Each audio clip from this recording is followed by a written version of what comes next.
पहले एक विशाल और घमंडी पहाड़ था जिसका नाम था अटल। इतना ऊंचा था कि उसे लगता था कि वो दुनिया का केंद्र है। वो अपनी जगह से 1 इंच भी हिलना नहीं चाहता था।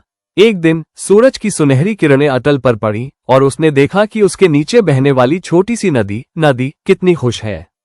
नदी हर रोज नई जगहों पर जाती, नए दोस्त बनाती और नए अनुभव लेती।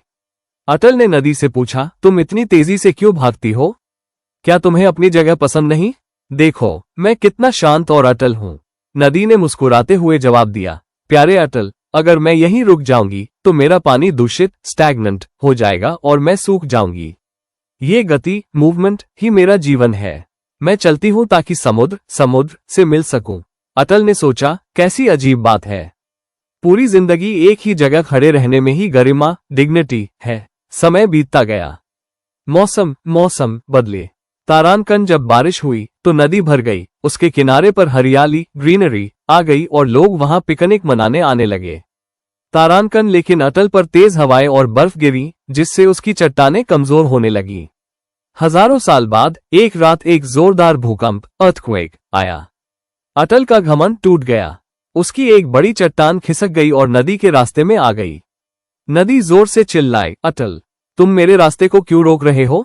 ये तो बदलाव है, इसे स्वीकार करो। अटल ने पहली बार अपनी जिद छोड़ी। उसने धीमी, भारी आवाज में कहा, नदी, तुमने सही कहा था। अटल रहना आसान है, पर जिंदा रहना मुश्किल। मैंने सोचा था कि मेरी जिद मेरी ताकत है, पर आज मुझे पता चला कि बदलाव को स्वीकार न करना ही मेरी सबसे बड़ी कमजोरी थी। अटल का वो खिसका हुआ हिस्सा नदी के पानी में घुलकर धीरे धीरे रेत बन गया। नदी ने उस रेत को अपने साथ लिया और उसे आगे बढ़ते हुए ले गई। अटल आज भी खड़ा है, लेकिन अब वो पहले जैसा घमंडी नहीं है। वो अब जानता है कि जीवन में आगे बढ़ने के लिए अपनी जिद को छोड़ना और बदलाव को स्वीकार करना कितना जरूरी है। वो अब हर सुबह नदी को शुभकामनाएं देता है, जो उसे याद दिलाती है कि जीवन हमेशा बहते रहने का नाम है। वन कहानी से सीख, मोरल ऑफ द स्टोरी।